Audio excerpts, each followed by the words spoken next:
Assalamualaikum. Selamat pagi. Boleh dengar ke suara saya?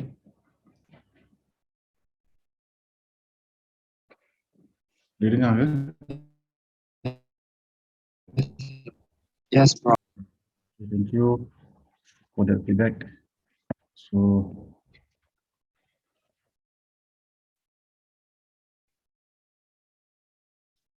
Tu kata kau nak tu kan. okay. So, hari ini kita subjek ni dah masuk dalam minggu yang ke-11. Jadi, ada beberapa perkara lah saya nak discuss dengan you all semua, dan juga ada beberapa maklum balas yang saya perlukan daripada semua lah. Okay. Yang pertama adalah berkaitan dengan minggu depan. Minggu depan akan adakan subjek ini saya akan buat test yang kedua, iaitu pada 14 hari bulan 6 lah. Dan pada minggu yang seterusnya, 21 hari bulan tu juga saya nak discuss. Macam saya cakap, saya tak tahu saya ada cakap ke tidak dalam dalam WhatsApp group, tapi saya nak maklumkan yang pada 14 hari bulan ni saya sebenarnya tak ada. Saya tak ada di sini lah. Saya tak ada di sini sebab saya kena pergi satu lagi lawatan akreditasi di UTHM daripada 13 sampai 16 hari bulan 6. Maksudnya daripada hari Isnin sampai ke hari Khamis. Saya perlu ke UTHM Batu Pahat lah. Jadi saya nak teruskan test 2. Untuk itu saya tak ada lah. Jadi saya akan minta student PhD saya, salah satu daripada student PhD saya, Basri.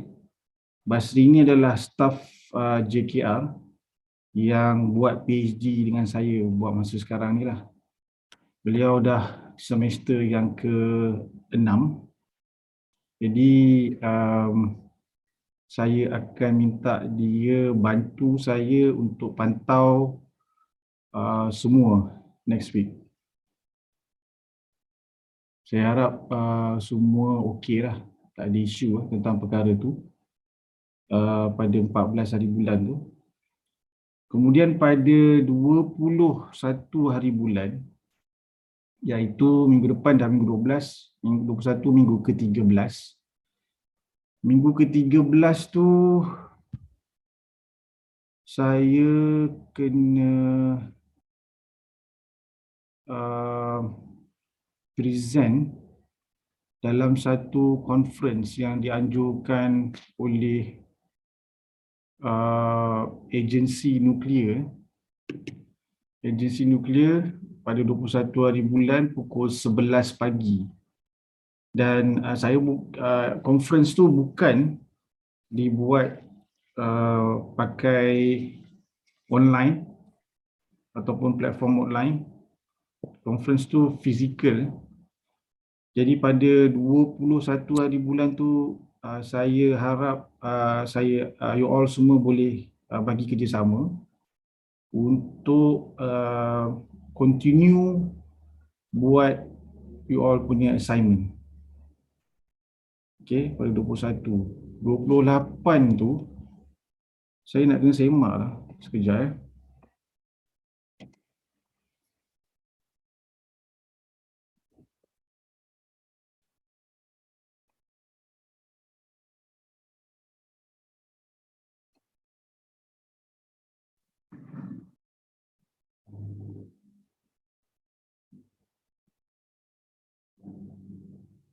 Okey, rupanya 28 tu pun saya tak ada.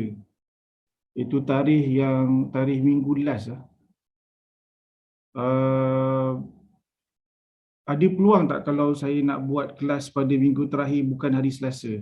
Hari apa you all free Boleh kita discuss kejap tak?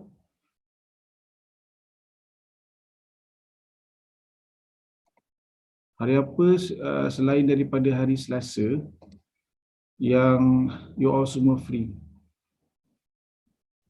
untuk minggu last?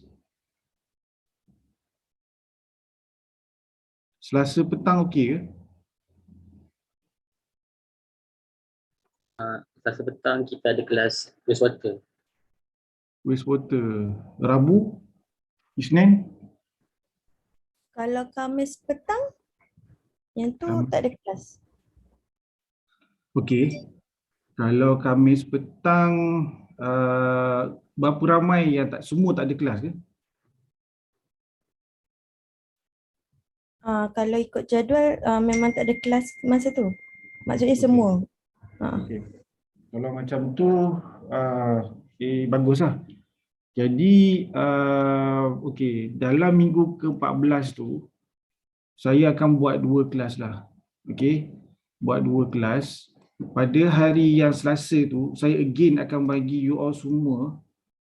Lepas ni 3 minggu straight hari Selasa saya tak dapat jumpa you all. 14 next week saya tak ada, saya pergi UiTHM. Sekali lagi saya ulang. 21 saya kena present untuk agensi nuklear. 28 saya pun tak ada outstation. Jadi saya jumpa balik you all pada 30. Tapi 28 tu walaupun saya tak ada, saya kan ada hutang you all satu kelas. Kelas ganti, ada satu kelas saya tak dapat buat hari tu. So 28 tu saya on kelas juga. Saya buka untuk you all ambil kehadiran. Tapi continue buat tugasan lah. Saya bagi pada 21 dengan 28 ni untuk completekan tugasan yang assignment yang saya bagi, yang 3 orang satu kumpulan tu. Kemudian 30 hari bulan, petang pukul berapa yang boleh, yang you all free, pukul 2 ke atas ke? Pukul 2:30. Okey, so 2:30 Khamis 30 hari bulan. Okey.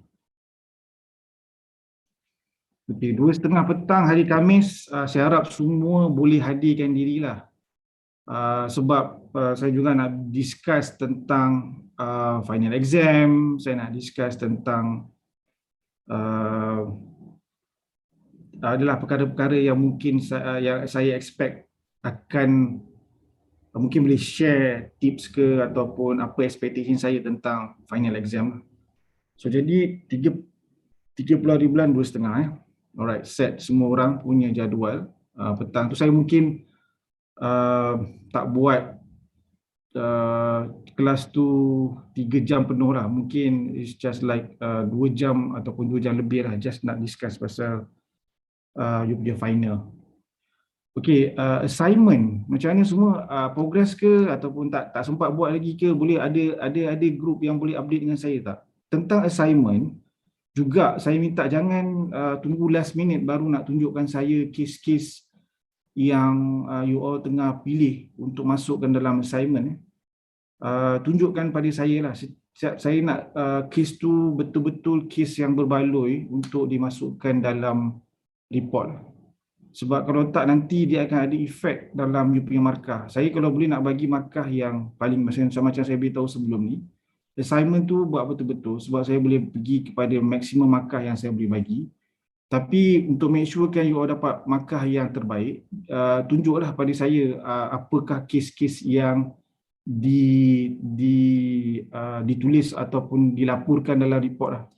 Sebagai contoh, saya kejap lagi akan share you all tentang satu kes yang ataupun satu report yang sebagai contoh untuk you all follow, dan kalau boleh formatnya lebih kurang macam ni lah. Kalau nak tambah lagi baik, kalau nak tambah, nak masukkan sekali dengan apa yang dah belajar dalam nota, especially rujuk kepada BCA punya nota, untuk tambah ada jadual berkaitan dengan jadual berkaitan dengan BCA seperti yang dalam ni. Dalam ni dia ditunjukkan bangunan apa, lokasi dan sebagainya. Kalau nak detailkan, improvekan daripada sini table ni lagi baiklah. Nak detailkan, you masukkan apa perkara-perkara yang boleh you ataupun you all semua sertakan dalam report, that will be lagi baiklah. So jadi kejap lagi saya akan discuss tentang report ni dan saya harap semua laporan berformat sebeginilah. Format ni sebegini agar mudah untuk saya faham dan juga mudah untuk saya bagi markah. Okey, saya rasa saya dah sentuh tentang perkara-perkara yang saya nak cakap, iaitu tentang minggu-minggu yang akan datang, kelas ganti, dan juga saya perlu bincang dengan you all tentang assignment. Okay. Alright. Jadi saya rasa ada apa soalan tak sebelum saya mulakan dengan kuliah kita hari ini?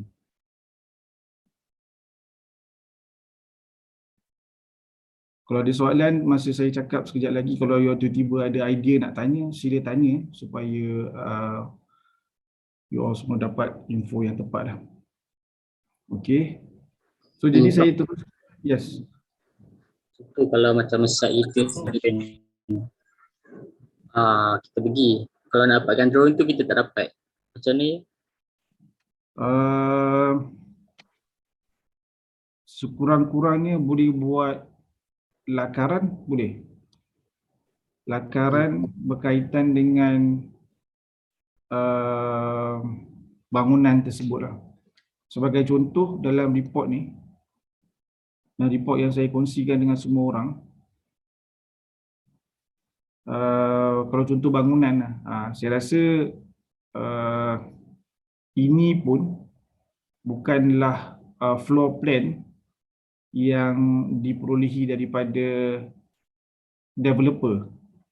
Maksudnya floor plan ini report ni kumpulan ini yang develop, dia yang hasilkan.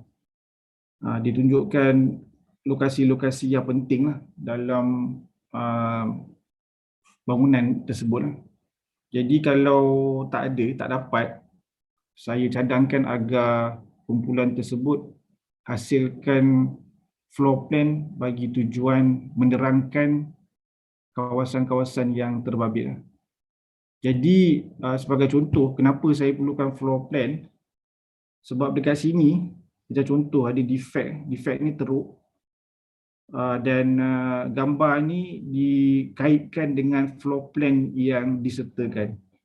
Jadi bila saya baca report, dan siapa-siapa yang baca report, sebab saya fikirkan report ni you all semua ni akan ada, sebab saya panel EAC, mungkin bila accreditation datang, dia tengok report ni macam lengkap dan sebagainya, itu akan menjadikan siapa-siapa yang baca fahamlah.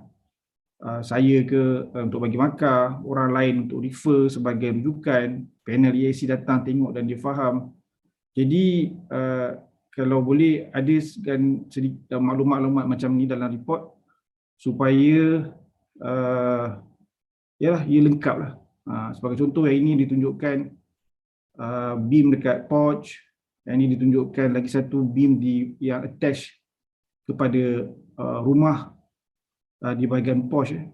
So, jadi nanti sekejap lagi saya akan go through ini dengan lebih detail. Jadi saya harap saya menjawab soalan, iaitu kalau tak dapat drawing daripada the owner of the building, minta you all semua secara berkumpulan, secara tim buat kerjasama untuk hasilkan report atau hasilkan floor plan mengikut daripada pemahaman you all daripada kawasan sekeliling. Biasanya saya rasa itu bukan satu yang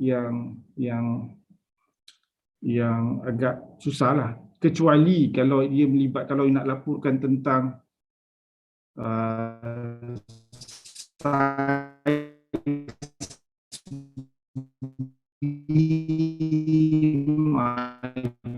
itu kena sedikit, kalau perlukan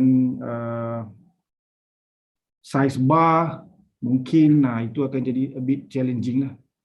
Size reinforcement bar kalau nak bercerita tentang corrosion. Kalau corrosion tu expose, maksudnya besi yang karat tu terdedah, kalau dapat ukur better lah. Tapi satu yang saya nak bagi highlight kat semua orang adalah masa buat assignment ni, keselamatan you all semua adalah utama lah. Kalau tak dapat maklumat disebabkan oleh bahaya, disebabkan oleh ianya terlalu tinggi untuk dipanjat sebagai contoh, jangan panjat lah. Keselamatan you all semua lagi penting lah. Tetapi ini adalah sebagai satu pendedahan agar you all semua tahu macam mana untuk membuat laporan visual assessment. Itu pasal penduduk saya nak juga buat perkara ni. Ini adalah pendedahan kepada belajar untuk buat report. Dari segi keselamatan, saya rasa yang mana-mana tempat yang bahaya jangan pergilah. Saya advise semua orang utamakan keselamatan lah daripada nak menjadi terlampau detail dan membahayakan. Tapi kalau dapat maklumat yang sedetail yang boleh, saya galakkan lah. Sebab itu membantu. Okey Husni, saya harap dia menjawab soalan.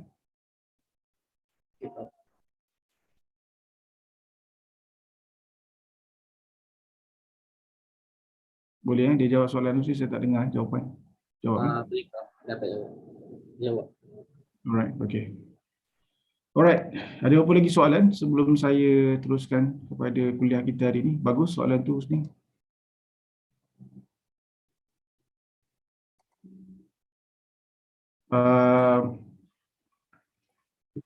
Ya, kalau boleh jangan tunggu sampai hujung last minute untuk hantar gambar-gambar untuk saya kata okey. Kalau boleh, kalau tak pasti perkara tu boleh dimasukkan dalam report, minta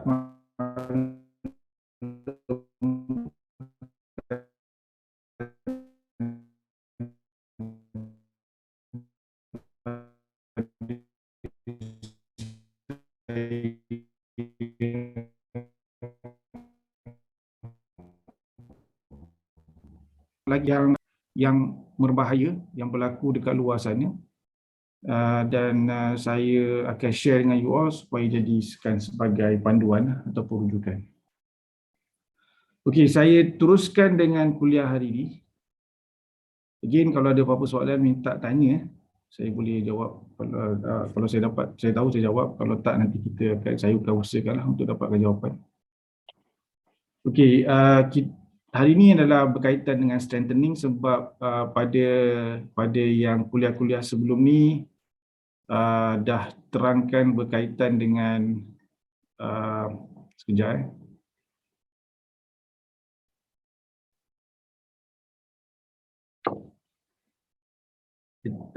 Last week, sebelum minggu lepas, iaitu minggu lepas, dah terangkan berkaitan dengan damage on concrete structure, dan ini pun ada dalam nota-nota yang diberikan sebelum ni. Dalam ni pun ada tunjukkan gambar dan sebagainya. Gambar ini menarik, nampak corrosion bar. Lawatan saya ke Hospital Terengganu, memang Hospital Terengganu tu yang you all pergi Masjid Negara, saya pergi Hospital Terengganu. Hospital Terengganu mengalami masalah corrosion yang teruk seperti dalam gambar ni lah. Dan ini berlaku di bawah permukaan slab. Diberitahu, hasil lawatan juga dikongsi dan diberitahu bahawa masalah utama adalah berkaitan dengan waterproofing. Waterproofing adalah bukan satu isu yang kecil sebenarnya. Kalau ignore ataupun tidak diambil perhatian, dia akan mengakibatkan struktur mengalami masalah yang serius. Jadi apa yang berlaku, air meresap dalam konkrit dan mengaratkan besi-besi papak, flat slab di atas bumbung. Saya juga buat cuba untuk bawa sampel, bawa ke lab di UPM untuk kaji sama adanya berlaku sulfate attack. Kat sini kita tunjuk carbonation, chloride ion. Sulfate attack juga ingin disiasat sama ada ia adalah salah satu punca masalah papak tersebut mengalami masalah pengaratan besi yang serius. So carbonation bila kita dah nampak macam ni, kita most of the time is carbonation, disebabkan oleh carbonation. Tapi unsur-unsur lain juga perlu disiasat dan pastikan sama ada ia juga menyumbang kepada pengaratan besi lah. Dan sekarang ni saya dan juga tim dan pasukan yang pergi ke sana hari tu cuba nak dapatkan maklumat sama ada wujudnya unsur-unsur sulfate dalam konkrit tersebut. Okey, jadi ini adalah antara damage konkrit yang berlaku. Yang kebanyakan yang nampak di site di Terengganu lebih kurang macam ni lah. Nampak di papak, di bawah slab, nampak pengaratan besi dan juga seperti beginilah. Ini kalau nampak macam ni, kebiasaannya lah ia adalah disebabkan oleh air yang meresap dalam konkrit, dan juga antara kenapa air boleh masuk adalah disebabkan oleh waterproofing yang tidak baik. Okey, jadi ini adalah tentang masalah konkrit dah dibincangkan sebelum ni. Kemudian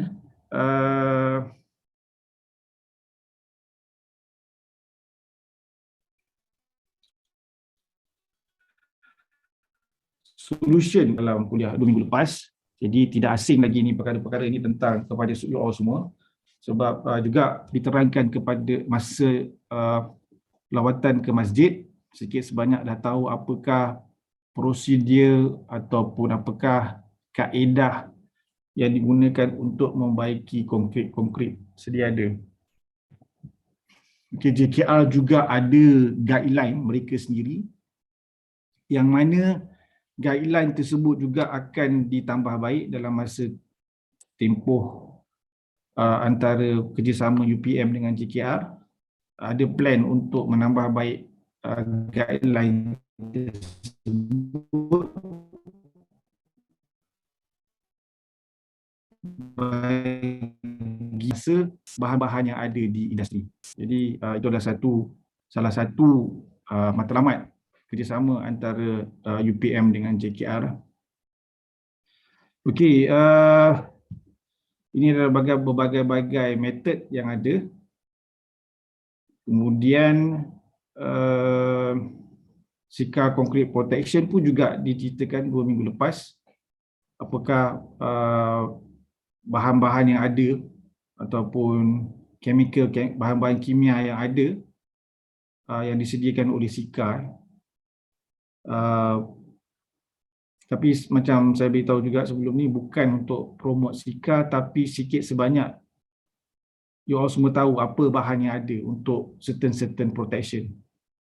Jadi kalau tak nak company Sika, boleh rujuk kepada company yang lain yang boleh memberi bahan ataupun servis yang sama. Okey, kemudian hari ini kita akan go through kepada strengthening, yang mana banyak saya lakukan dalam penyelidikan saya. Even dalam research saya pun juga semasa di PhD dan juga sampai sekarang, kebanyakannya adalah berkaitan dengan strengthening. Apa yang berubah adalah daripada sebelum ini, fokusnya adalah pada CFRP, dan material semakin berubah, semakin bertambah maju. Pengkaji-pengkaji ataupun pendidik di satu dunia mencari bahan apakah yang terbaik untuk menghasilkan pengukuran struktur yang terbaik. Walau bagaimanapun, CFRP masih lagi diguna pakai dengan secara meluas disebabkan oleh penggunaan dia diketahui amat efektif, tapi macam saya cakap tadi masih juga bahan baru dicarilah. Okey, secara pengenalan berkaitan dengan strengthening ditunjukkan dalam slide ini. Kalau corrosion seperti ini menunjukkan bahawa besi sedang mengalami proses pengaratan, dan kalau dilihat di kawasan ini ataupun di bahagian ini, besi masih lagi dalam saiz asal, besi tidak lagi mengalami size reduction, pengurangan saiz. Di kawasan ini yang nampak pengaratan berlaku, boleh dilihat bahawa adanya pengurangan diameter besi. Jadi ini adalah perkara yang sebagai jurutera yang terlibat dalam kerja-kerja maintenance ataupun kerja-kerja pengukuhan struktur, ini adalah benda-benda yang dicari atau diperhatikan. Okey, so corrosion satu punca untuk kita buat pengukuhan. Nombor dua, peningkatan beban. Sebagai contoh, jambatan ini sebelum ini tidak ada mana-mana di kedua-dua bahagian jambatan ni, di bahagian kiri ataupun di bahagian kanan ataupun di sebaliknya, tidak ada kilang yang besar. Kilang yang besar yang ada pada jambatan, di kiri kanan jambatan. Jadi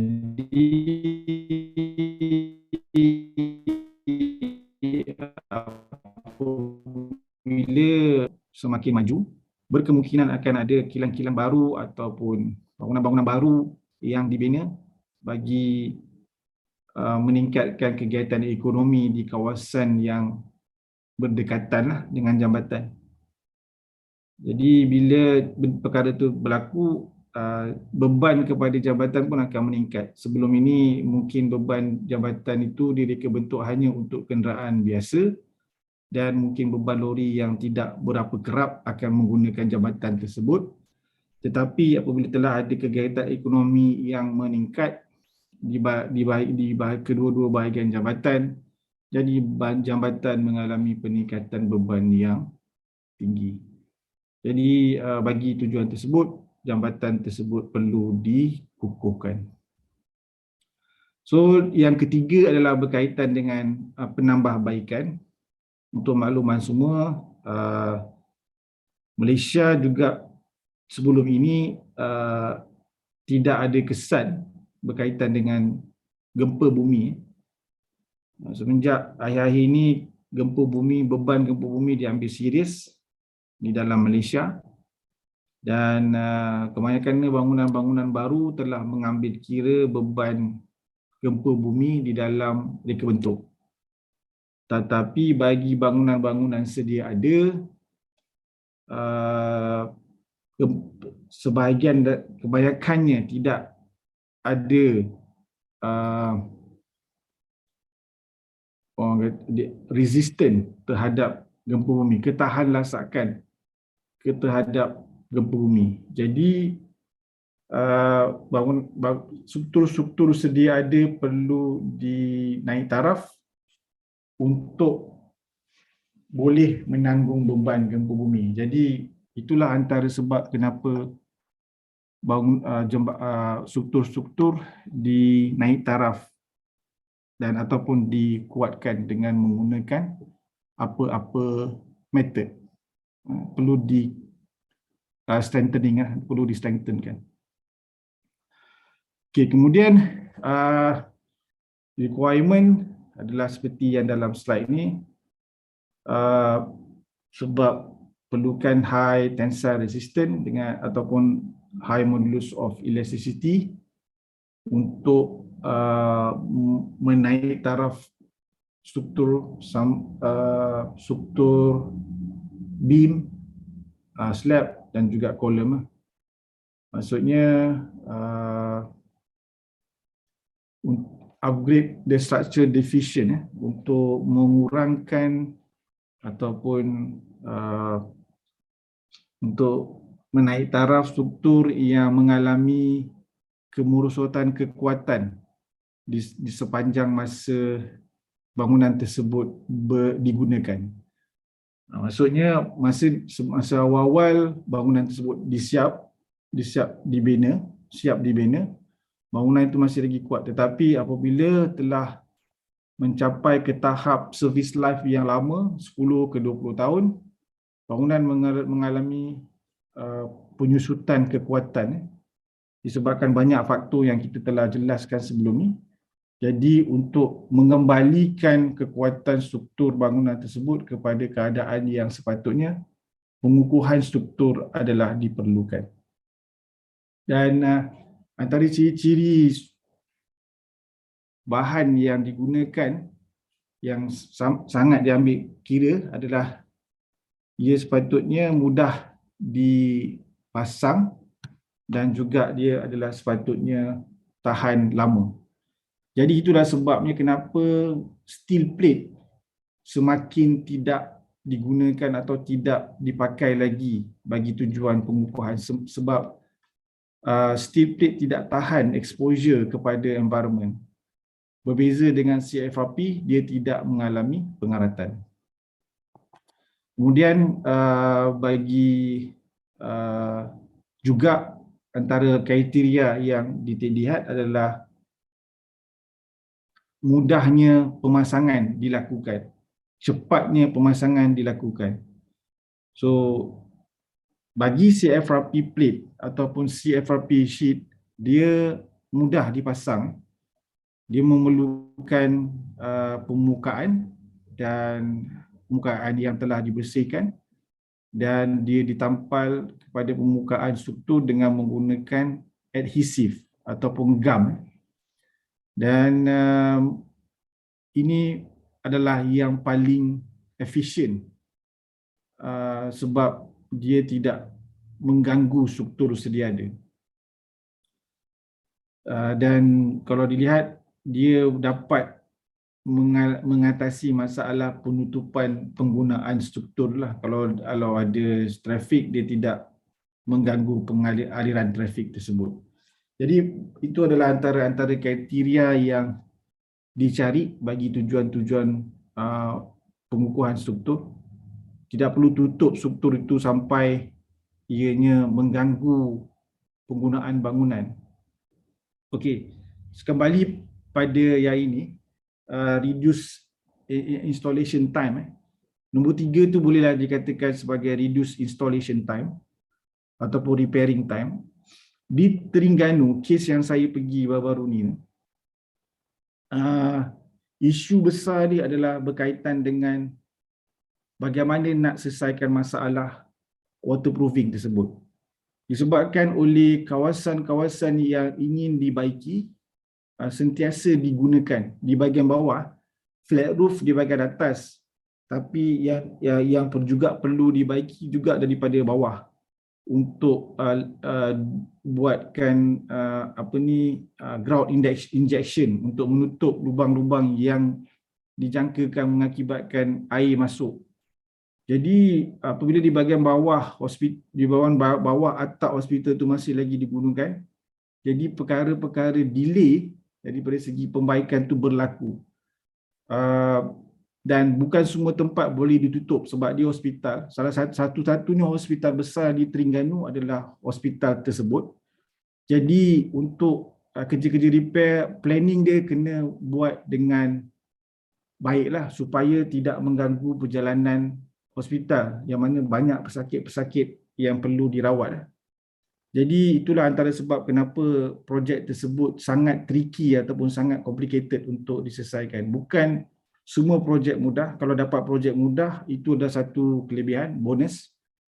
You ada drawing, semua ada mudah untuk tutup kawasan itu dan repair dan sebagainya. Tetapi apabila kawasan itu digunakan, tapi you perlu repair, itu akan menjadi satu challenge lah bagi kerja-kerja pembaikan. Okey, strengthening bermula pada tahun 1960. Ini yang dilaporkanlah.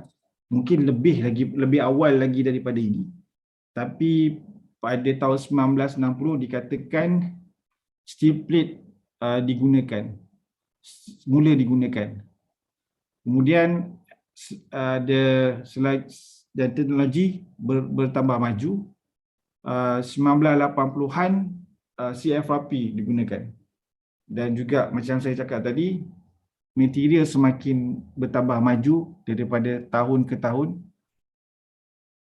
So ada beberapa material baru yang akan diguna pakai bagi tujuan strengthening. Okay, so walaupun 1980-an digunakan di first trial, tapi CFRP digunakan secara meluas pada tahun 2000 dan ke atas.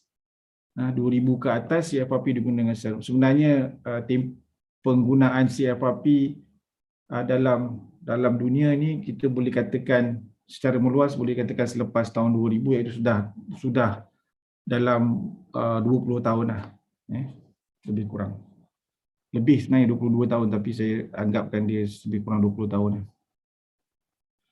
Okey, so ini menunjukkan gambar tentang bagaimana kerja-kerja pemasangan CFRP plate pada bawah beam. Okey, kalau ni beam ataupun slab. Tapi ni jambatan. Biasanya beam jambatan ni dia besar. So dia punya dimension daripada sini sampai sini. Beam dia punya base daripada ujung ni sampai ujung sini. Dan ianya dipanggil juga soffit, beam soffit. Maksudnya kalau beam soffit, slab soffit, maksudnya pada bahagian bawah struktur tersebut. Jadi kat sini kita boleh tengok 1, 2, 3, 4 strip of CFRP itu dah dipasang, dan satu lagi strip sedang dalam penyediaan untuk pemasangan kepada bahagian bawah soffit of this beam. So apa yang dibuat di sini adalah ada 3 orang pegang CFRP plate, dan di sini adalah pengawalan ketebalan adhesif ataupun ketebalan gam yang digunakan dilakukan, dikawal kerana ikut spesifikasi yang terbaik adalah ketebalan adhesif sepatutnya dalam 1mm sahaja. Jadi ada equipment yang ataupun kaedah yang digunakan untuk letakkan adhesif setebal 1mm di sepanjang plate ini sampai hujung. Jadi kalau lihat dekat dalam gambar ni yang ditunjukkan ini, disebabkan ketebalan adhesif itu adalah 1mm, jadi tidak nampaklah lebihan-lebihan adhesif itu terkeluar daripada kawasan plate. Maksudnya 1mm itu betul-betul menutupi permukaan plate dan juga permukaan konkrit. Tidak ada lebihan gam yang terkeluar di tepi plate tersebut. Dan itu juga adalah merupakan salah satu kaedah untuk menjaga kualiti produk dan juga menjaga kualiti bond between plate dengan konkrit. Okey, kemudian ini adalah pernah ditunjukkan sebelum ini. Sikado plate dia ada dalam bentuk roll, biasanya 10 meter. Ini adhesive dia, cementitious type of adhesive. Kemudian ada L-shape plate, iaitu untuk shear strengthening. Kemudian ada wrap, Sika fabric wrap, ada warna hitam, carbon, warna putih, glass, warna kuning, aramid ataupun Kevlar. So ini adalah antara material yang ada untuk kerja-kerja pengukuran. Jadi plates dengan fabric berbentuk ni lah. Sika fabric ini juga dipanggil Sika wrap sheet, SHEET. Tapi fabric pun boleh. Jadi itu adalah yang 2 nama yang ada lah, ataupun produk yang ada dalam Sika. Okey, Sikado CFRP plate kalau dalam keadaan dia dalam keadaan yang sempurna, dalam keadaan yang tidak yang telah direka bentuk, dia adalah sebegini.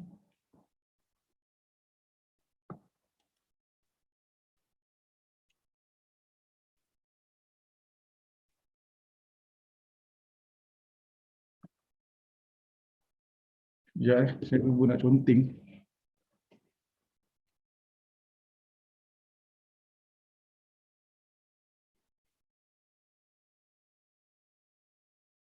Okey, bahagian plate atas ni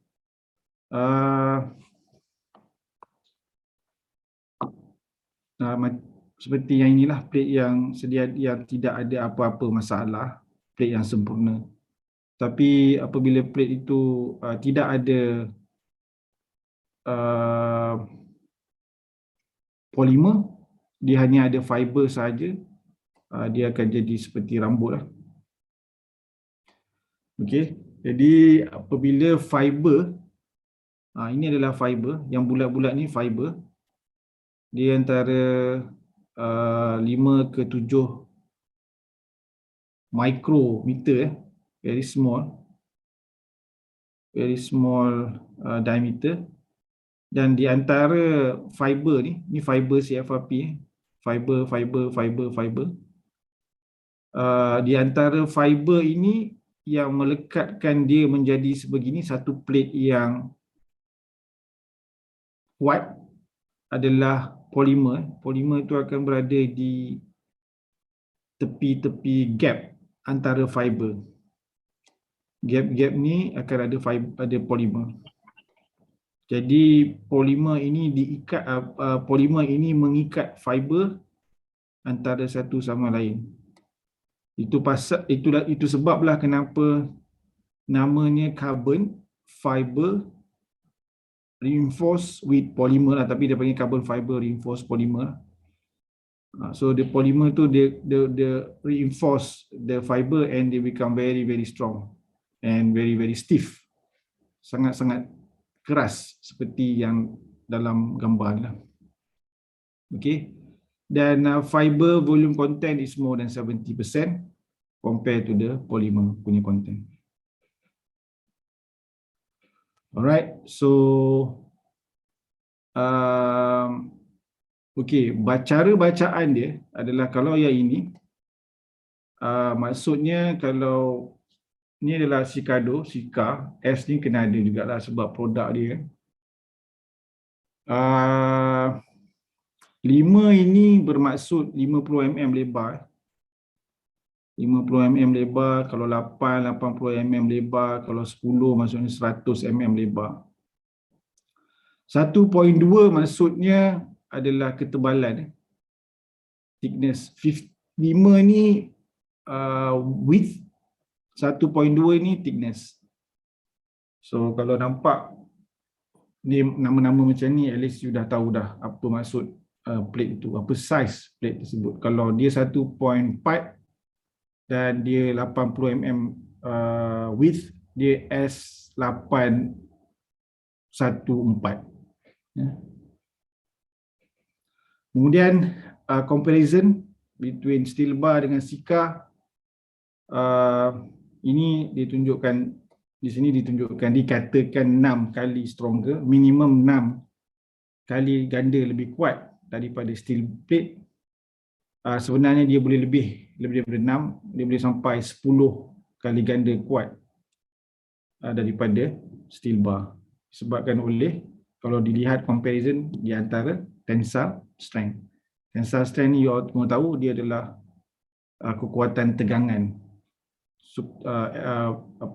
material ini, kedua-dua material. Okey, ini adalah plate properties dia. You all boleh baca sendiri, tidak ada corrosion, ringan, fatigue resistant, very stiff dan juga very high tensile strength. Dia tak yield, dia rupture. Kalau steel dia yield, kalau FRP plate dia tak yield dan dia terus putus macam ruler lah. Ruler kita tarik dia tak memanjang, dia tak yield tetapi dia terus patah. Okay. Satu kelebihan kat sini adalah dia tak ada temperature extension, maksudnya macam mana berubah pun panas ke sejuk ke panas ke dia ataupun whatever temperature dia tidak akan ada extension. This is a good material which is engineer suka lah kalau tidak ada temperature extension, sebab kadang-kadang material yang digunakan dengan adanya perubahan cuaca akan mengibatkan berlakunya extension of the material. Bila ada extension itu juga merupakan salah satu kriteria yang perlu diambil kira dalam reka bentuk. Okey, kemudian ini antara beberapa lagi properties dia, dan yang paling penting adalah dia sangat mudah untuk digunakan ataupun dikendalikan. Penggunaan material dalam struktur bangunan saya rasa especially dari segi repair yang terbaik adalah yang senang dikendalikan lah. Kadang-kadang walaupun material itu baik, material itu kuat, tetapi dari segi pengendalian dia amat susah, mengambil masa yang lama dan sebagainya, itu merupakan tidak mempunyai satu package yang baik lah, maksudnya dia tidak satu complete set yang patut digunakan untuk kerja-kerja pembaikan. Okey, kemudian flexural strengthening, ini adalah untuk kita kukuhkan menggunakan CFRP plate untuk mengatasi masalah lenturan. Jadi ini dipasang di bawah beam, ini digunakan kaedah post tension, tapi post tension ni sehingga hari ini ada sedikit drawback lah, kecuali kalau CFRP plate ini boleh ataupun mempunyai behavior ataupun kelakuan ataupun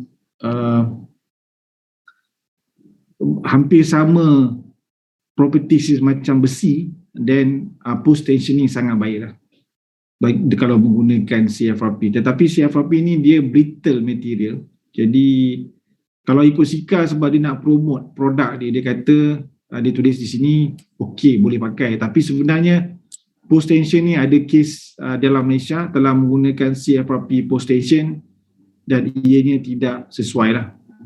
Jadi kalau bagi saya, kalau ditanya tentang post tensioning system bagi CFRP plate, saya tak berapa setuju lah. Okay, sebab sistem yang digunakan dalam Malaysia, post tension, sistem tu gagal dan ditukarkan kepada sistem steel plate. Okay. Untuk shear strengthening ataupun pengukuhan ricih dilihat dalam gambar ni. Tapi gambar ini menunjukkan adanya tebukan kepada slab. Jadi kalau boleh benda-benda macam ini, kalau ikut Sika dia kata boleh lah, tapi kalau boleh sebagai jurutera jangan ganggu struktur yang sedia ada lah. Banyak lagi kaedah untuk mengikat di bahagian ini daripada memasukkan ke dalam slab. Okey. Ini adalah uni ataupun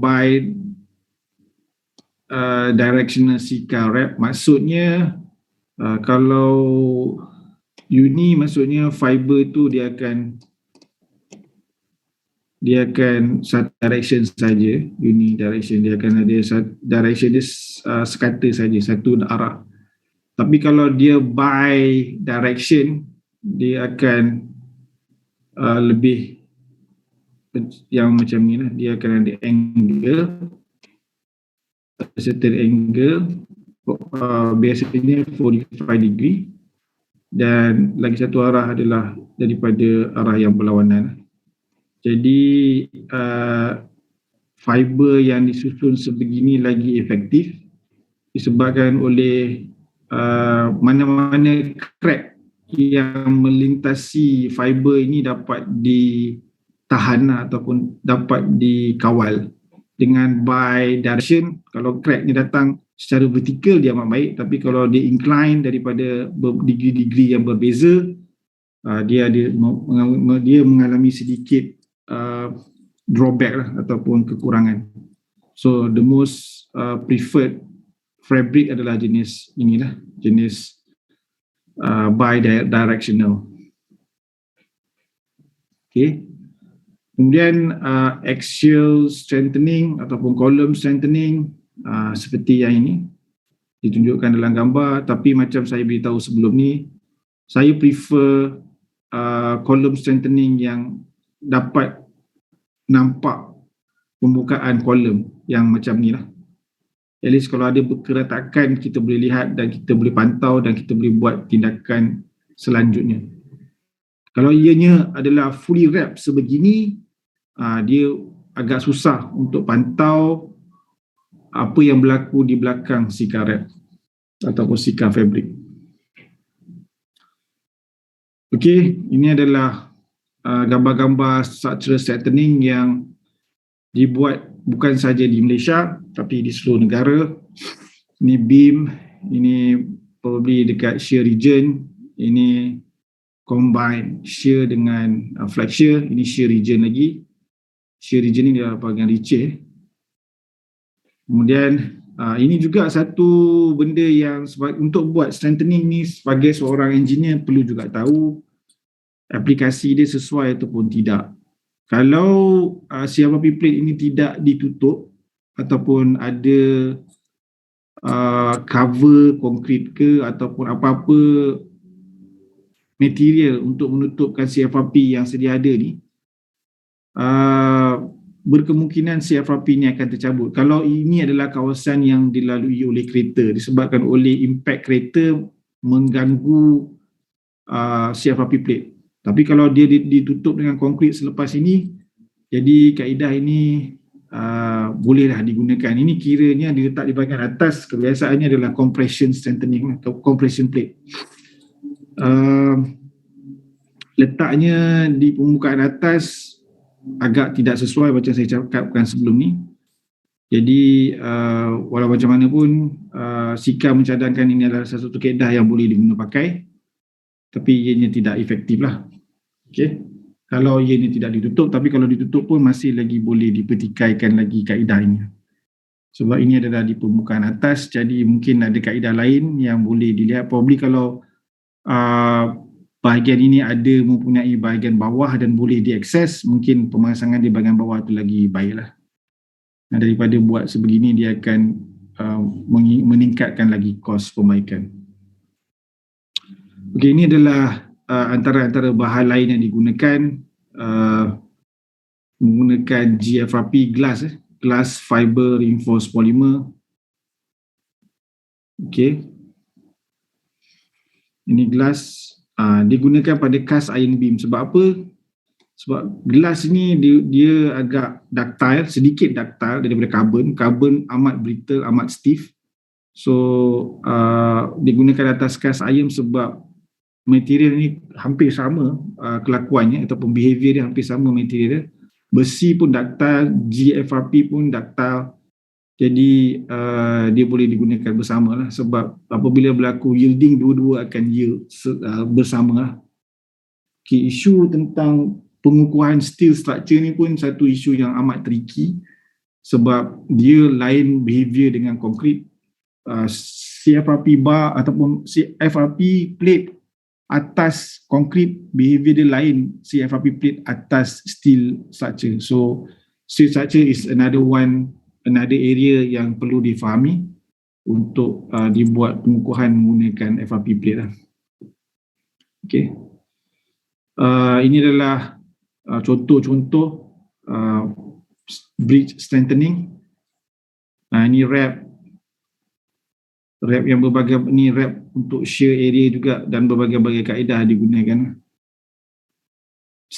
Ini method dia pakai macam incline method, diletakkan kepada pier head di bahagian ini. Tapi ialah, adakah ia efektif atau dia hanya cuma menambahkan kos? itu tidak dapatlah ditentukan ataupun dipastikan. Sebab bila dibuat macam ni, kebanyakan kita tahu gambar-gambar menunjukkan shear strengthening perlu dibuat sebegini. Ada yang buat macam ni.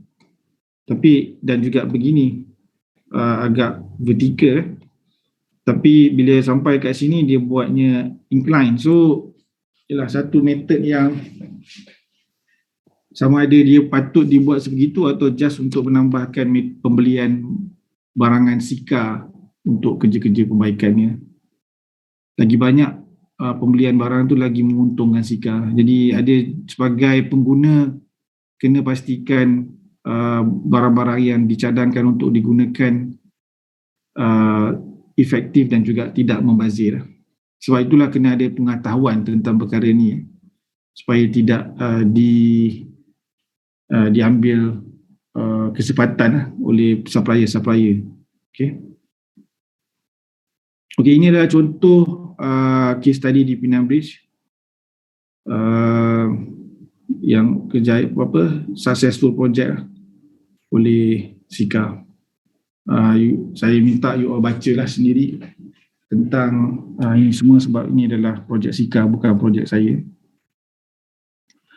Okey, ada apa-apa soalan tentang strengthening? Any question?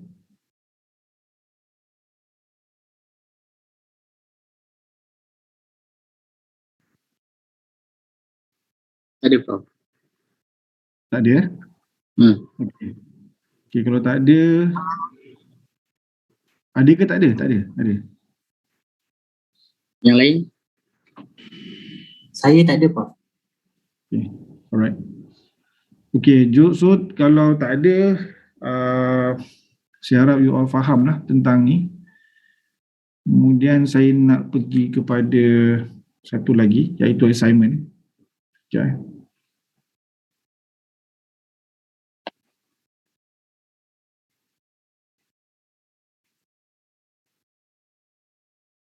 Okay.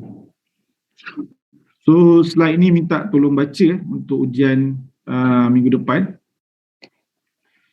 Concrete repair and protection ni baca, tahukan dan juga memandangkan you all semua dah pergi kepada JKR punya site visit. Saya harap pemahaman tentang perbaikan konkrit tu dah makin faham.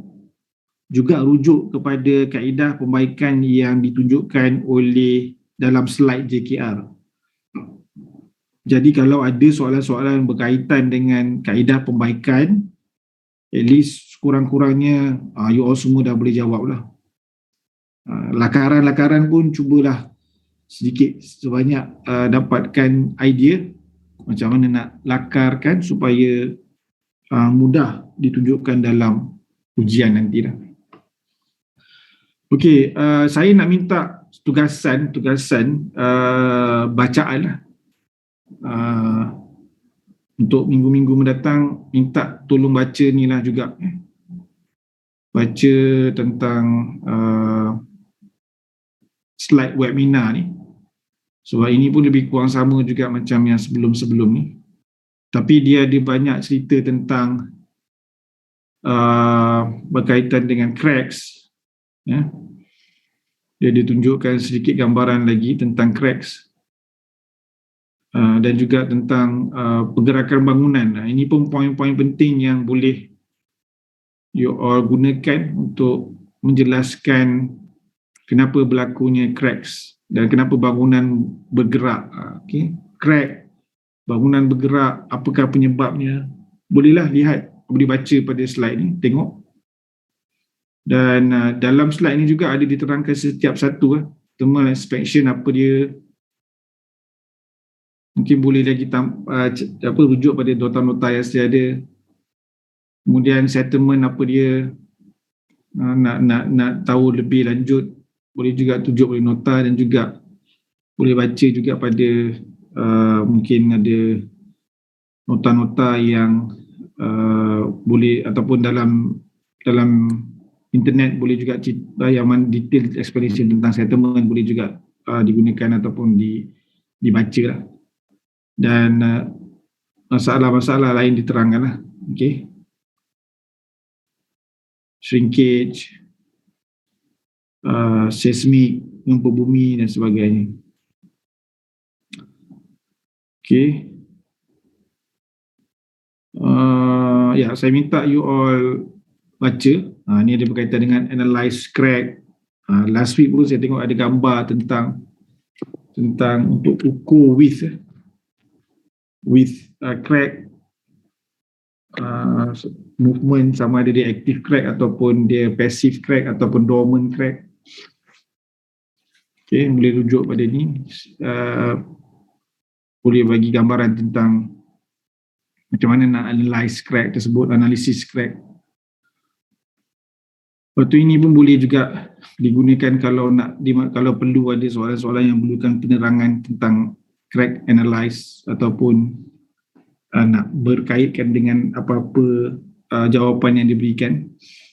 Boleh juga gunakan ni lah. Maksud saya bahan tu ada, penerangan-penerangan tu ada, tapi kesesuaian penggunaan penerangan tu bergantung kepada soalan. Okey, ini adalah surface crack, apakah yang nak digunakan sebagai repair dalam kerja-kerja pembaikan. Okey, ini dah masuk produk dia, bolehlah go through. Ini ada antara masalah basement dalam Malaysia yang teruk, air banyak. Ini adalah berkaitan dengan waterproofing. Ini adalah tentang crack sealing.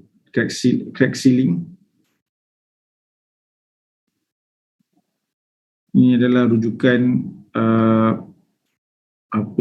dia punya material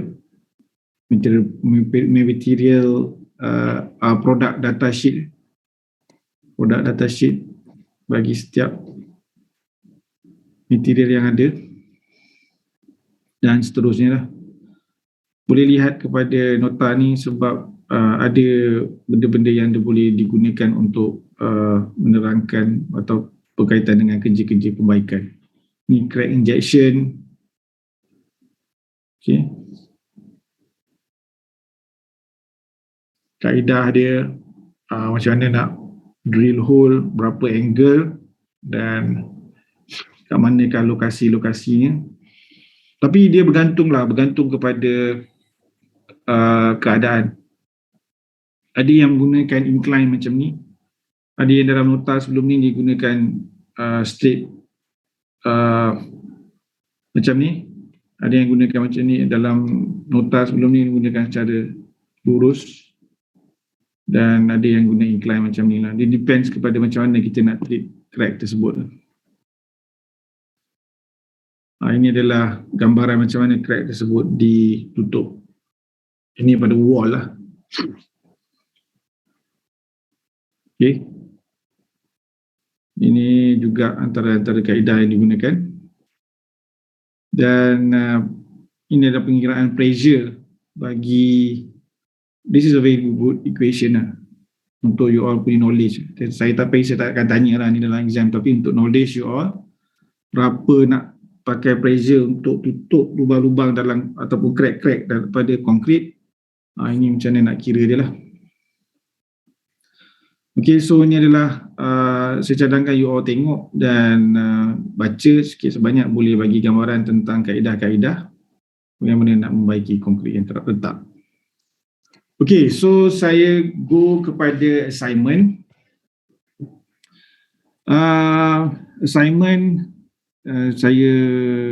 Ini yang saya hendak daripada semua kumpulan. Macam saya beritahu sebelum ni, satu kumpulan ada 3 orang. Jadi setiap kumpulan akan ada 3 jenis masalah structure. Dan macam saya juga beritahu sebelum ni, saya tak nak masalah struktur tu hanyalah efflorescent, honeycomb.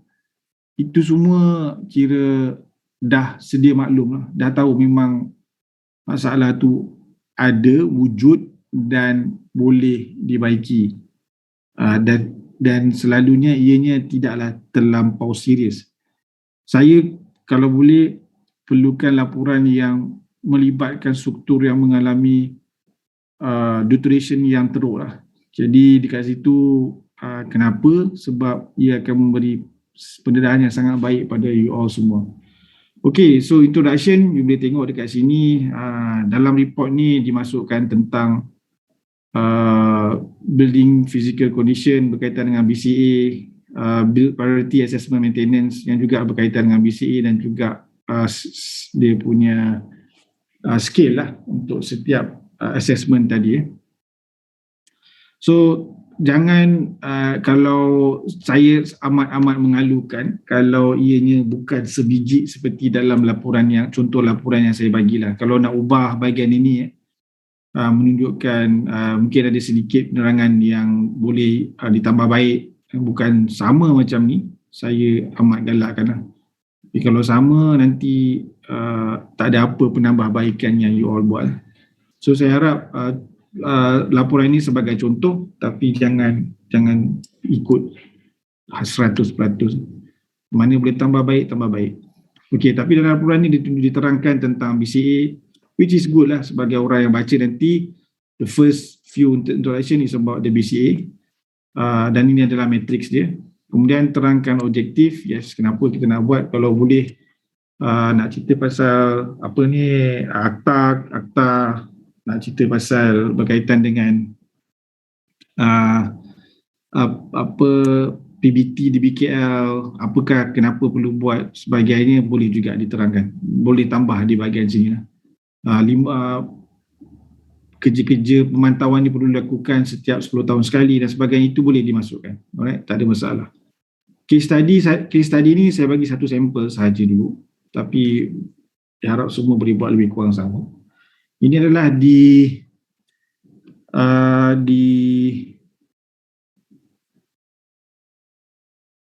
Shah Alam, Taman Nostalgia di Shah Alam, Selangor. Okay. Kemudian apa yang berlaku kat sini, dia ada juga beritahu keadaan tanah. Kalau you dapat lagi bagus. Benda ni boleh dapat di website Jabatan Mineral. Okay, jadi diterangkan tentang keadaan tanah di kawasan tersebut. Dan antara satu lagi benda yang saya nak you all mampu buat adalah, kalau lihat dalam gambar rajah ni, figure 3.11 ni, ini adalah lokasi tempat yang bermasalah. Dia gambarkan masalah ni ataupun tempat ni dalam satu peta ini yang saya rasa baiklah. Mula-mula dia tunjukkan berapa jauh daripada UPM. Kurangnya dia akan memberikan gambaran kepada siapa-siapa yang baca report. Dia di sini tunjuk dia jauh daripada UPM dan dekat pada Port Klang.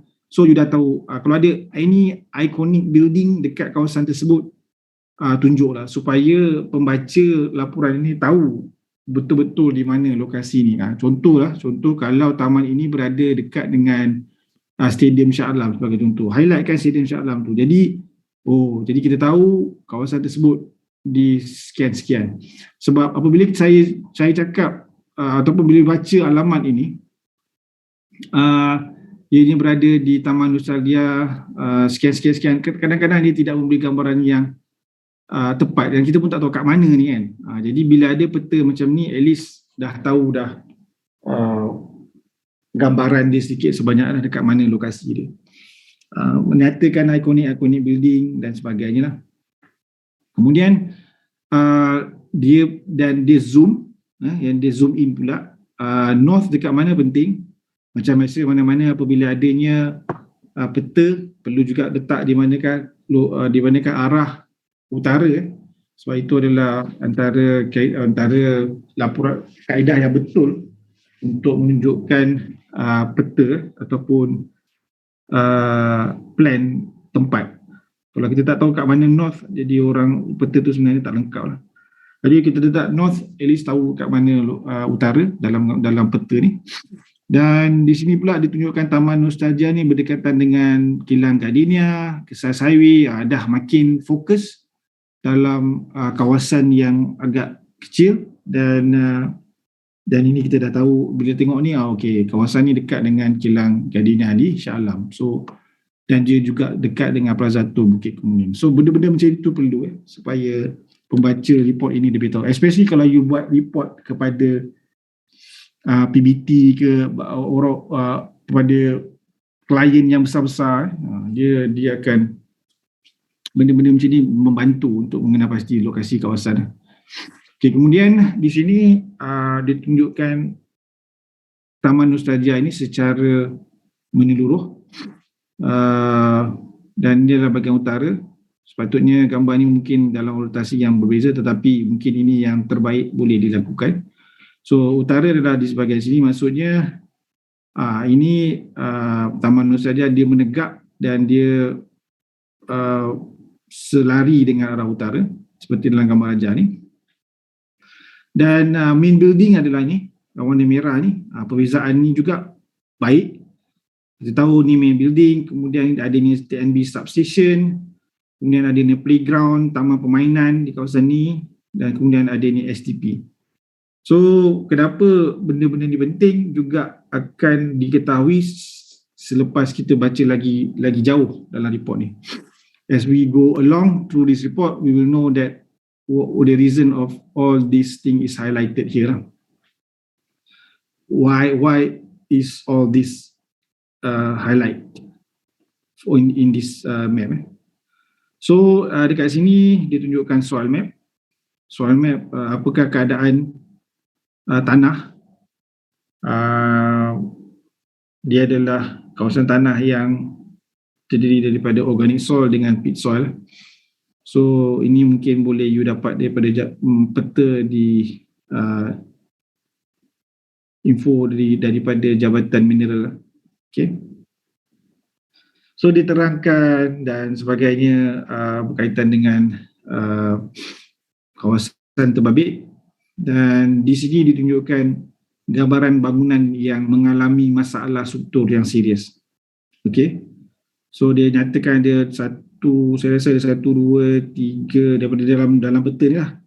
Tunjukkan ada 1, 2, 3, 4, 5, 6, 7, 8. Ada 8 bangunan yang mengalami masalah kerosakan yang serius. Dan kalau dilihat, ianya berdekatan dengan playground, berdekatan dengan TNB substation dan berdekatan dengan STP. Dia bukan pada kawasan yang bangunan sini tidak ada efek, bangunan ini tak ada efek, bangunan ini tidak ada, bangunan yang selepas ini pun tidak ada efek, tapi bahagian sini sahaja. Okay. So ini adalah peta floor plan yang ditunjukkan. Ini ada car wash tingkat 1, car wash ni tingkat 2. Okay. So dekat sini saya nak ambil peluang lah untuk beritahu you all semua pengalaman saya sedikit sebanyak tentang susun atur rumah, macam nak bagi tips lah pada you all semua. Okay. Dan saya ini pengalaman saya beli rumah, tengok rumah dan sebagainya. Saya harap ini berguna untuk you all nanti akan datang decide untuk beli rumah lah. Kalau lihat kawasan ni, kawasan rumah floor plan dekat bahagian bawah dan juga bahagian atas, dan juga gambar ni lah. Okay. Gambar ni gambar rumah teres, dan ini adalah floor plan tingkat bawah, ni tingkat 1, tingkat 2. Okay, daripada luar nampak okey, boleh terima. Okay, jadi ini juga kriteria penting juga, tapi jangan tengok crack lah, maksudnya nampak rumah tu okey lah, maksudnya tak ada isu, tak ada design dia boleh terima lah, yang crack-crack ni kita abaikan. So kita tengok floor plan. Sebenarnya kalau nak beli rumah akan datang, pada saya lokasi tangga tu penting. Saya nyatakan dekat sini sebab kebanyakan rumah dibuat kadang-kadang tangganya makan kawasan yang banyak dalam rumah sampai ke hujung. Kadang-kadang you masuk rumah, kadang-kadang tangga dekat bahagian tepi naik ke atas, dan saya rasa banyak rumah macam tu. Banyak rumah yang mana tangganya di bahagian tepi dan naik ke atas. Okay, apabila tangga bahagian tepi kat sini, Bila kita tangga bahagian tepi kat situ, hujung ni, dia telah mengecikkan ruang tamu. So tangga ni biasanya berdasarkan daripada ukuran, kebiasaannya dalam 4 kaki ataupun lebih lah. Jadi bayangkan kalau rumah ini adalah 20 kaki buka dan tangga berada kat tepi ni dia dah makan 4 kaki dan hall akan berkurang menjadi 16 kaki sahaja buka. Okey, jadi dia sebenarnya bukan susunan tu yang cantik. Untuk dapatkan hall yang besar, design macam ni bagus. Tangga dia berbentuk sebegini, naik, ada rest area, lepas tu naik ke atas.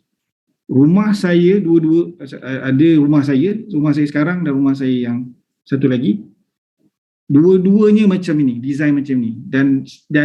Dan ini adalah bukan secara, masa tu saya pun tak pandai pilih rumah, tapi kebetulan dia datang secara secara kebetulan saya dapat rumah yang tangganya dua-dua macam ni.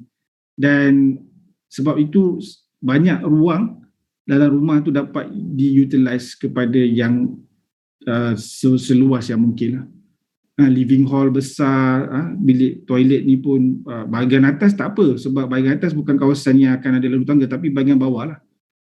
Jadi fikir-fikirkanlah, harap benda tu boleh jadi you all punya guideline untuk beli rumah lah. Tapi sekarang ni saya tak tahu sama ada mudah untuk dapat rumah yang sebegini ataupun susah. Mungkin dia bergantung kepada kos rumah. Mungkin semi-D lain ada design macam ni, mungkin rumah teres pun ada design macam ni. Tapi pada saya tangga sebegini adalah tangga yang dapat menggunakan dapat you all nanti living hall yang besar lah. Okey, itu adalah tips sajalah, tidak ada kaitan dengan projek ni lah, sekadar berkongsi tip lah. Okey, sekarang ni rumah ni floor plan dia, ground floor, ini top floor. Kemudian ini kawasan luar, memang nampak daripada segi laut tengok pun dah serius. Ada crack dekat pintu. Oh, ini memang mendakan yang sangat-sangat serius. Di sini juga ini pun kadang-kadang kamera main peranan. Mungkin kamera angle dia ambil tidak berapa cantik dan sebagainya, tapi dari sini kita boleh nampak yang beam yang ini turun, beam ni dah ke bawah, ni ke atas, masih lagi dekat position yang agak tinggi daripada yang beam ini, yang ujung ni. Kemudian ini turun ke bawah, ini straight, lepas tu ini crooked. Nampak ni beam ni crooked sepanjang ni. Nampak ke tidak nampak bengkok-bengkok lah beam ni. Jadi kat situ kita boleh tahu bangunan kawasan ni memang telah mengalami mendakan yang serius. Okay. So kita go through satu-satu. Dekat sini gambar yang ditunjukkan di bahagian porch, bahagian luar. Ini adalah di bahagian bawah. Beam lentur, deflect. Kat sini ada crack. Kemudian di sini juga dibuat perbandingan antara level asal dengan level baru. Okay. Dan ini adalah level mendakan berlaku sebanyak 0.8 sehingga 1 meter. Okay. So jadi ini adalah mendakan yang serius. Even kat sini pun boleh nampak slab ni, parking slab ni, porch slab ni mendak turun ke bawah. Jadi memang serius punya mendakan. Kemudian apabila mendakan berlaku, bangunan turun. Ini adalah antara jumpaan yang ataupun benda-benda findings yang common. Beam dengan main beam dengan secondary beam berlaku crack yang sebegini lah. Dan ini bahaya. Kalau jumpa site-site macam ni kena hati-hati lah. Kalau ada pantauan ataupun ada bantuan daripada yang tuan punya bangunan lagi baik lah. Ini memandangkan projek ini dibuat di Kelang dan ada orang ni terbabit dengan owner of the building. That's why report ni dapat dihasilkan sebegini lah, sebab ada bantuan daripada pihak-pihak yang berkaitan. So ini carport roof beam, dia remain straight, tak ada crack, tapi dekat join dengan beam dekat building, bangunan rumah, dia dah, sebab rumah mendap, ini straight dan dia crack macam ni. Kemudian ini adalah bahagian dalam rumah, wujudnya flexure crack di bahagian tengah-tengah beam. Ini tangga, kawasan tangga, dekat tengah beam ni, tengah-tengah rumah ada flexure crack, bahaya.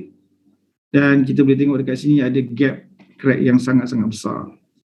Yang mana crack gap yang sebegini, kalau dah boleh nampak sampai keluar tu, memang bangunan perlu dikosongkan. Bangunan sebegini tidak selamat lagi diduduki. Kalau benda ini tidak dipandang serius, dia akan boleh mengorbankan nyawa. Dan kalau dilihat dekat bahagian ni, wall ni, dia dah ada crack macam ni besar. So sebenarnya wall ni tidak ada tempat yang baik untuk memegang wall ni lagi. Bayangkan kalau ada budak kecil bahagian bawah ni ataupun orang dewasa, kalau wall ini tumbang, jatuh ke bawah, dia akan himpap siapa-siapa yang berada berdekatan dengan dinding. Jadi itulah kenapa wall crack pun, walaupun dia dikatakan bukan sebagai structural crack, tapi perlukan repair yang cepat. Pastikan dekat bahagian yang mengikat wall column ni tidak renggang, sebab kalau berlaku ni regangan yang serius, wall ini boleh tumbang dan menghimpap siapa-siapa yang menghuni dalam bangunan tersebut lah. Wall pun sangat serius, perlu dipandang serius, sebab dia ada unsur-unsur untuk membuatkan kematian lah. Okey, so jadi di sini terangkan apakah punca dan masalah dia. Okey, jadi sebenarnya bangunan ini pada asalnya tidak ada sewage treatment plant. Pada asalnya sewage treatment plant tak ada dekat sini, kawasan ni. STP ni dekat bahagian ni tidak ada, tidak wujud. Dan setelah bangunan ini siap dibina, STP ini digali, dikorek dengan dalam dan dibuat STP baru. Jadi apa yang berlaku adalah pergerakan tanah yang serius. Apabila ada deep excavation, sepatutnya kawasan ni kena, bagi kerja-kerja untuk STP ni, kena tahu apakah kaedah yang terbaik untuk mengelakkan daripada tanah ni bergerak selepas ini dikorek. Biasanya tanah boleh kita korek, tanah akan bergerak, tanah yang sedia ada akan mengisi ruang yang kosong. Sepatutnya ada sheet pile yang ditanam di bahagian tepi ini, di bahagian tepi pengurian ini, supaya tidak berlaku soil movement daripada kawasan yang tidak terganggu kepada kawasan yang diganggu. Jadi ini berlaku disebabkan oleh retaining wall ataupun retaining temporary structure yang dibina di sini tidak dibuat dengan baik. Jadi sudahlah kawasan ini juga diketahui bahawa adanya air di kawasan tanah ni, iaitu dia punya water table dia tinggi.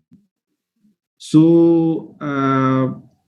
patut itu pun menjadi satu perkara yang perlu diambil serius oleh kontraktor yang membuat STP ni, tetapi ia tidak dibuat sebegitulah. Jadi dengan high water table yang tinggi, temporary retaining structure pun tidak dilakukan dengan betul, berlakunya pergerakan tanah.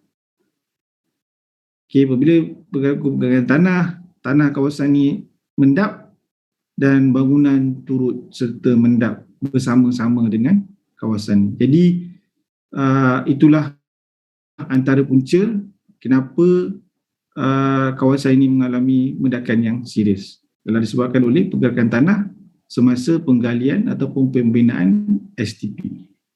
So, daripada BCA memang semuanya merah, kuning dan dicadangkan kalau macam ni punya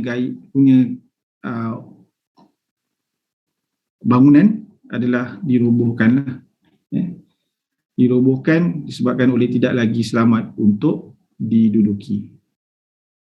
Okay, jadi dengan rating BCA yang diberikan, dengan skala yang diberikan, akhirnya dia adalah rating E dan dirobohkan. Okay, jadi saya juga, ini ada recommendation.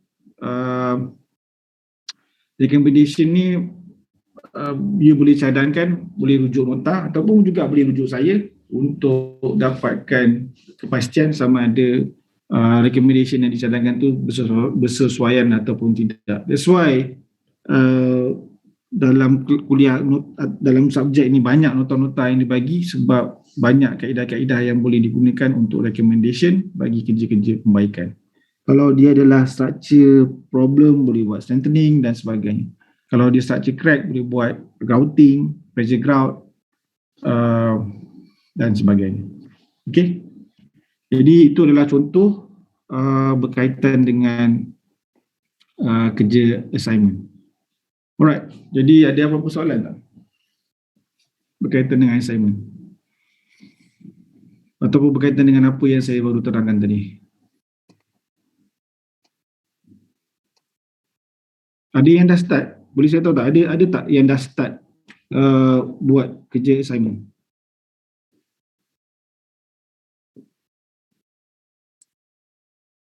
Anybody? Ada yang dah start buat?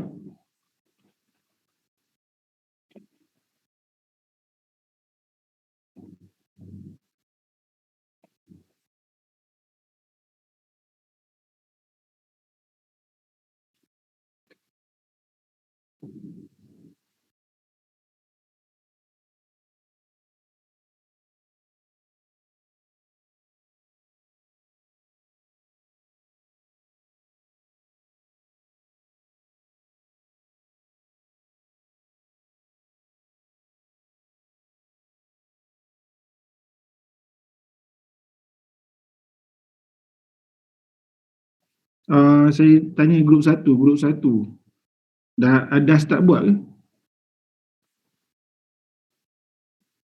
Grup 1, Nur Syazwani, Nur Aina Nazira, Nur Nabilatul Husna. You all dah start buat belum?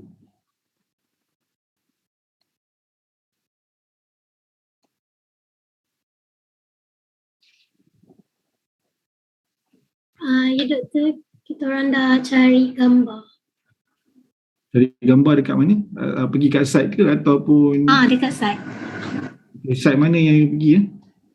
Hari tu kita orang pergi dekat bangunan dekat dalam UPM dulu. Kita orang cari kat situ dulu. Okey. Maksudnya buat kat dalam UPM lah. Itu pun kena hati-hati juga. Jangan ada kumpulan yang buat perkara yang sama lah. Kena discuss betul-betul lah. Boleh? Okey doktor. Alright. Okey, grup nombor 2, Hanis Natasha, Nurul Ain Sulung, Nur Syamimi. Ada apa-apa yang dah buat untuk assignment?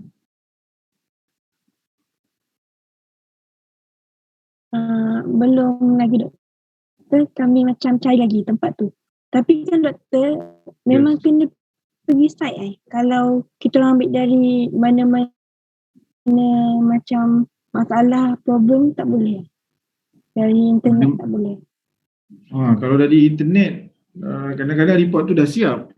And then you all tak tengok betul-betul sendiri. Jadi dulu masa PKP memang tak boleh keluar, saya benarkan lagi sebenarnya untuk buat sebagai ambil daripada internet. Sebab saya faham memang ada kekangan pergerakan, tapi sekarang ni tak ada isu tentang pergerakan, jadi saya cadangkan pergi site juga. Boleh? Boleh. Lepas tu kan doktor, kalau yang kes tadi tu, Ya, saya nak beritahu juga sekarang ni dah minggu ke-11 kena buat cepat ni, takut nanti tak sempat nanti. Okey, boleh?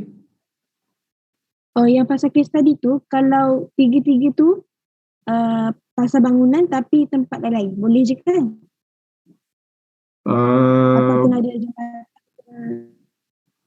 Saya syorkan kalau boleh berbeza-beza. Jadi dia akan ada masalah yang penyebab masalah dia berbeza-beza. Okey, faham doktor. Alright. Okay. So harap you all dah boleh. Itulah saya pun bertanya ni sebab nak pastikan you all dapat siapkan dalam masa yang sepatutnya, dan start kena keluar sekarang. Kiranya tarikh akhir untuk hantar, ini dah minggu 11, 12, 13, 14. Tarikh akhir untuk hantar dah 1 bulan 7 tengah malam, hari Jumaat. Jangan exceed masa tu. Okey, saya nak tanya pula Firdaus, Husni Hakim, Muhammad Rosid, macam mana? Dah mula jumpa projek ke? Dah setengah jalan ke? Doktor, macam kata saya tengok dekat college punya track kabaran college. Okey, tapi jangan fokus sangat kat college lah. Kalau boleh kat luar pun lagi baik. Macam saya cakap lah, ini adalah peluang untuk you all dapat makan baik. Nanti kalau tak isu dia tak macam seperti yang saya expect, nanti akan ada itulah, macam tak berapa okey nanti. Cubalah cari kat luar juga jangan buat kat dalam sajalah. Boleh? Bro. Alright. Muhammad Arif group 4 Muhammad Al-Faiz, Muhammad Ikram Haikal, ada dah apa progress? Saya tengah tanya kawan-kawan saya tengah kerja bahagian R&D dengan wall, doktor. Nak tanya bahagian track kat sana. Tapi dia kata nanti kalau ada ni boleh begitu saya beli. R&D dengan wall, road and drainage for wall. Sebab try nak tengok bahagian yang sana. Kalau bangunan macam mana ramai pula nanti. Ini pun satu benda yang baik juga saya dapat tahu. Saya tak nak road saya nak bangunan.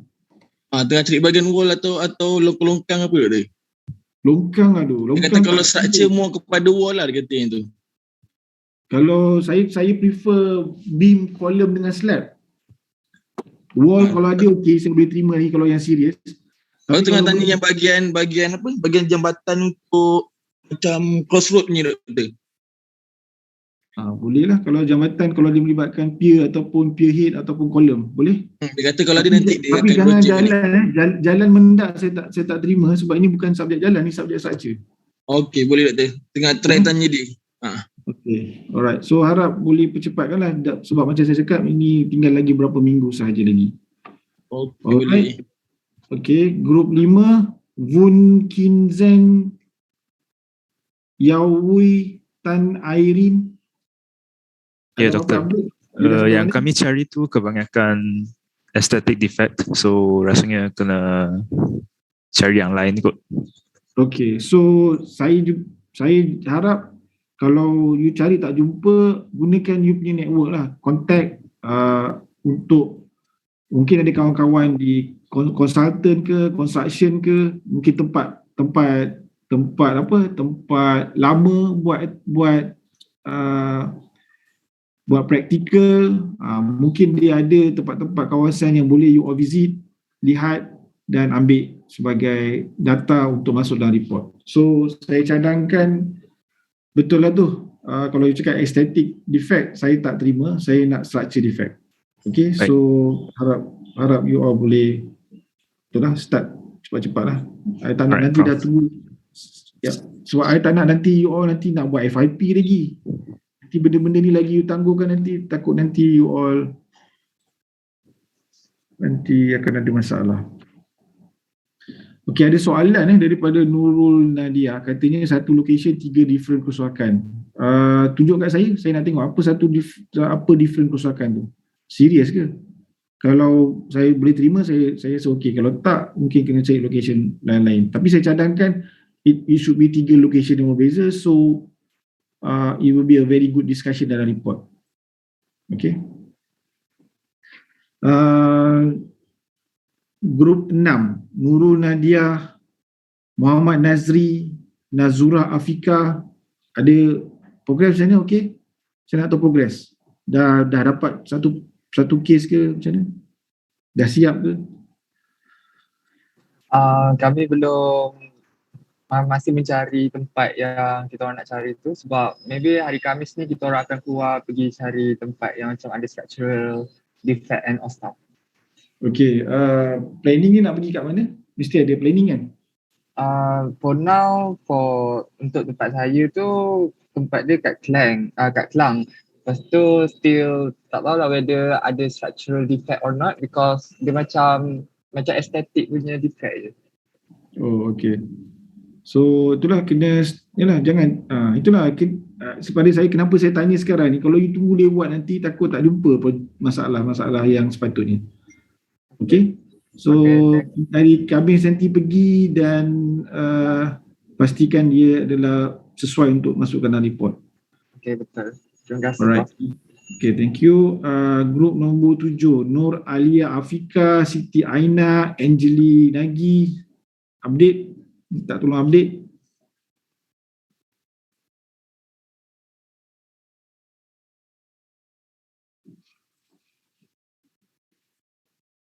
Grup 7 kita orang masih mencari tempat, Doktor. Masih mencari tempat tak ada try sebelum ni tempat-tempat lain. Dah pernah jumpa ke, masih lagi tak puas hati dengan masalah tu ke, ataupun nak cari yang lebih baik ke? Dah pergi ke belum, ataupun belum lagi pergi? Belum lagi. Mungkin dalam minggu ni kita akan pergilah tempat-tempat yang orang cari area Bangi, Semenyih ke, Kajang. Alright. Okay. So memandangkan banyak yang masih lagi belum. So bila saya kata buat you fokus pada you punya projek ni, maksudnya pada waktu kelas nanti, iaitu pada 21 hari bulan, sebab minggu depan ujian. Jadi waktu kelas tu tak boleh nak pergi mana-mana, you guna buat test. Lepas tu nak pergi boleh, tapi you kata petang ada kelas. So 21 dengan 28 tu lagi masa waktu saya tu bolehlah keluar cari masalah dekat site. Okay, that's why saya bagi kelonggaran untuk fokus pada assignment. Alright, so masih lagi belum. Grup 7, grup 8, Najwa Syamima, Nurul Ashikin, Nur Farah Izzati. Ya doktor, grup kita orang kita orang ingat nak guna bangunan untuk tempat tinggal kita ni, rumah sewa dia macam ada crack je lah, tapi macam tak berapa serius, kena cari baru. Okay. Alright. Tapi maksudnya dah start lah? Kena cari baru lah doktor, kena start jadi. Okay. Alright, okay. Alright, so teruskan pencarian. That's why kalau tak sure, saya sangat-sangat welcome any question regarding problem tu, sama ada sesuai ataupun tidak, masukkan dalam report. Okay, so thank you for the update. Grup 9, Putri Nur Farah, Nasrin Syahira, Nur Hafizah. Update macam mana, dah siap? Belum lagi Prof, kita orang masih mencari. Saya macam tengah tanya konsultan ada. Okay, kalau ada masa, pergilah dekat bangunan-bangunan sekitar Serdang, Kokot, bangunan-bangunan shopping mall ke, ataupun cari dekat dalam mana-mana info yang boleh dapat bangunan-bangunan yang ada masalah tu, boleh dah lawat dekat dalam internet ke, lepas tu pergi lawat, lepas tu buat yalah, kalau jumpa lah, kalau dapat macam tu lagi baik lah. Okay, so teruskan usaha untuk carikan masalah-masalah untuk dimasukkan dalam report. Grup 10, Ainin Sofia, Nohazirah, Muhammad Ghani, Cik Masyitah Khairiah. So update please. Kita orang Prof? ada Dapat, Aini proceed. Kita dah ada cari tempat dah, Prof, ada gambar. Dah ada jumpa gambar. Okey. Berapa? Dah ada 3 kes ke? Ada baru 1 kes ke? Dah ada 3 kes, tapi nanti kita nak kena bincang balik. Nak tengok betul tak tu structural. Okey. Punya Alright. defect. Okay, good. At least kurang-kurangnya ada yang dah ada 3. Continue doing that. Kalau tak sure, macam saya cakap, boleh tanya. Alright, last group 11. Yang ini ada 4 orang. Patut lagi laju ni. Lain semua 3 orang ni. Ini 11, group 11 ni dah ada 4 orang. Luqman, Muhammad Hakim, Israf Nazmin, Muhammad Ashraf. Ashraf, mana Ashraf? Ashraf mana? Okey, Ashraf tak ada. Israf ada, Israf Nazmin. Ada, Prof. Okey, apa ada adik? Hello, boleh dengar tak, Prof? Dengar. Untuk grup kita orang, macam saya dengan Luqman dengan Hakim Ashraf ni tengah cari area Putrajaya. Lepas tu macam sekarang saya tengah contact tempat kita orang punya intern dekat area Desa Pinggir Putra. Macam tahu apa-apa ada construction ke yang tengah ada defect, dia akan inform kita orang macam tu. Alright. Tapi tadi Israf cakap yang tengah ada construction ya. Saya tengah construction saya tak berapa favor sangat. Kalau boleh bangunan tu sedang digunakan, dah siap construction dan digunakan. Ada problem itu saya nak. Boleh Oh, okey, boleh. Alright. Sebab masa tengah construction, kalau dia ada defect, dia ada tempoh untuk baiki. Mungkin ada masalah-masalah yang di luar jangka masa pembinaan dia boleh repair. Tapi apabila bangunan tu digunakan, itu yang kalau ada defect tu elok masukkan dalam report. Okey? Okey, baik, Prof. Alright, terima kasih Israf atas update tu. Ashraf mana? Dia ada tak ada Okey, Ashraf tak dapat dikesan Okey, satu lagi ni.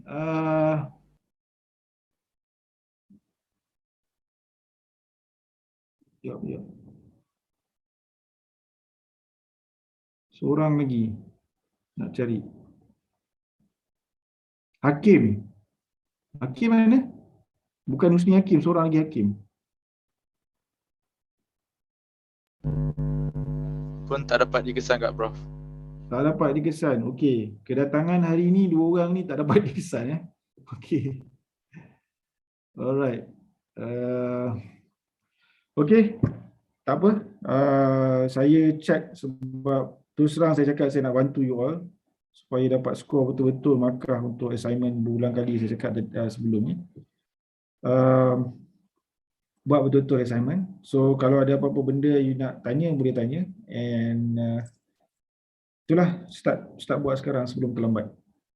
Alright, jadi saya rasa sampai sini saja kelas. Tapi sebelum saya tamatkan kelas, ada apa-apa soalan tak? Any question? Untuk test minggu depan, tolong baca nota yang berkaitan dengan topik-topik yang saya bincangkan selepas test 1. Selepas test 1 sampai hari ini. Kalau ada yang mungkin daripada sebelum test 1 punya topik, saya akan maklumkan. Saya akan beritahu macam test 1 juga. Saya akan bagi beberapa info untuk you all prepare. Okay. Jadi saya rasa itu sajalah untuk kuliah kita hari ini. apa nanti pasal test tu nanti saya akan update dalam WhatsApp group, dan macam mana saya nak handle test tu minggu depan juga saya akan update dalam group. Tapi daripada segi test tu next week saya nak buat online, masih lagi online. Saya harap semua akan bagi kerjasama kepada student saya yang Basri ni, dia akan pantau you all, bagi kerjasama dengan buat susun atur seperti dalam gambar yang saya tunjukkan untuk test 1. Saya tak tahu sama ada Basri ni akan jadi very strict, saya tak sure. Tapi saya akan minta dia pastikan semua ikut seperti yang gambar raja yang saya bagi tu lah. Iaitu saya nak tengok skrin, saya nak tengok atas meja dan sebagainya. Bagi yang tak dapat buat macam tu, jangan, saya rasa dah tiba masa ni saya nak buat betul-betul. Saya mungkin akan nak juga macam tu lah. Kalau siapa-siapa tak boleh buat seperti susun atur dalam test buat gambar yang saya bagi tu, kamera rosak ke, phone rosak ke dan sebagainya, kena prepare daripada sekarang. Saya tak nak alasan tu ada minggu depan, sebab yang dalam test 1 saya masih lagi bagi. Sebab kalau sekarang ni pun, kalau you tengok saya bercakap sekarang, you nampak muka saya dan percakapan saya itu saja. Apa yang ada atas skrin saya tak nampak. Jadi kalau nota keluar dekat dalam skrin, nota kuliah keluar dekat dalam skrin, saya tak tahu. Okey, jadi kalau berlaku kes tu, mungkin saya akan minta student tu tak bagilah ambil test. Saya minta simple je, you tunjukkan skrin dekat dalam komputer, laptop dan tunjukkan atas meja. That's it. Saya tak minta lebih, saya minta itu saja. Okey, saya harap you all semua dapat patuh. Dan kenapa saya nak seriously apply benda ni kali ni, sebab dia akan jadi persediaan untuk final. Kalau dalam test tu tak boleh buat juga macam ni, saya terpaksa implement face to face punya final. Kalau you all boleh patuh kepada saya punya permintaan ni, pada test tu final nanti kita buat online. Setuju ke? Boleh tak setuju macam tu? Boleh tak kita buat deal macam tu? Saya Setuju, Doktor. Bagus. Kalau semua setuju, saya nak be fair to everybody, semua buat benda macam tu. Jadi everybody akan dapat equal treatment yang sama rata. Okay, so dengan tu saya tamatkan kuliah. Saya nak wish you all the best untuk study untuk next test next week. So kalau apa-apa soalan boleh tanya saya lah anytime. Okay, dengan tu saya tamatkan kuliah kita hari ini. Assalamualaikum warahmatullahi wabarakatuh dan terima kasih semua. Okay, bye.